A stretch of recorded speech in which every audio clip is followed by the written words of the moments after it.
2013 के बाद भारत के पास एक बार फिर से अवसर है कि वो चैंपियंस ट्रॉफी का ताज हासिल करे। भारत और न्यूजीलैंड के बीच चैंपियंस ट्रॉफी का फाइनल मुकाबला रविवार को दुबई इंटरनेशनल क्रिकेट स्टेडियम में खेला जाना है। हालांकि न्यूजीलैंड भारतीय टीम को अक्सर आईसीसी टूर्नामेंट्स में झटके देते आई है, लेकिन इसके बावजूद टीम इंडिया के अंदर वो पोटेंशियल है कि वो खिताब एक बार फिर से हासिल कर सकती है। तो इस फाइनल मुकाबले को जीतने के लिए और चैंपियंस ट्रॉफी का चैंपियन बनने के लिए भारत को क्या कुछ करने की जरूरत है, आज उसी पर चर्चा करूंगा। नमस्कार, आप देख रहे हैं न्यूज बाइस्कोप और मैं हूं राकेश रंजन।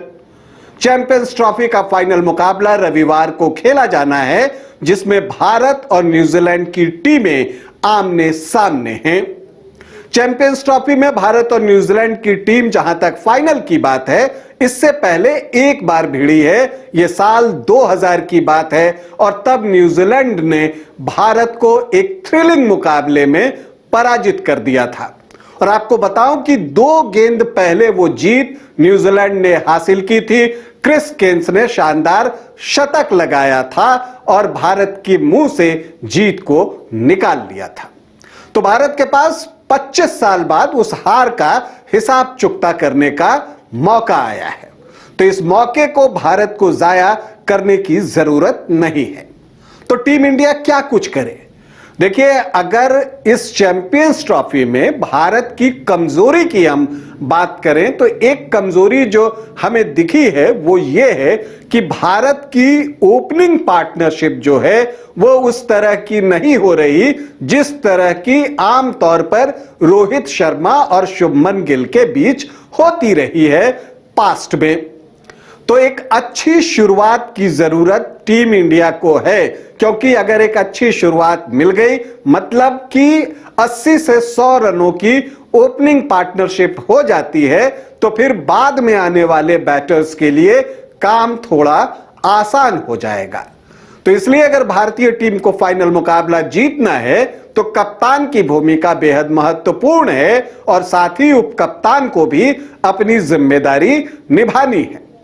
शुभमन गिल ने इस चैंपियंस ट्रॉफी में शतक के साथ शुरुआत की थी, लेकिन बाद में वो थोड़े से पिछड़े हुए दिख रहे हैं। तो एक बार ये करना है उन्हें कि जिस तरह से शुरुआत की थी उसी तरह से चैंपियंस ट्रॉफी का अंत भी करें और सैकड़ा लगाएं।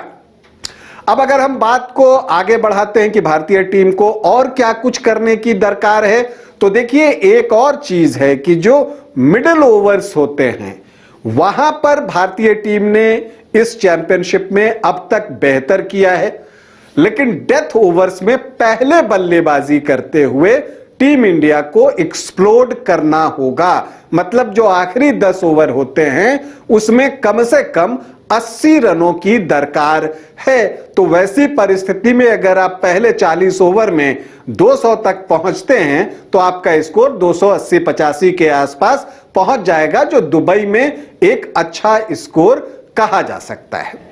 इसके अलावा भारत को अपनी फील्डिंग में सुधार करने की दरकार है, खास करके कैचिंग की मैं बात कर रहा हूं, क्योंकि इस चैंपियंस ट्रॉफी में हमने देखा है कि कई कैचेस भारतीय फील्डर्स के हाथों से निकल गए हैं।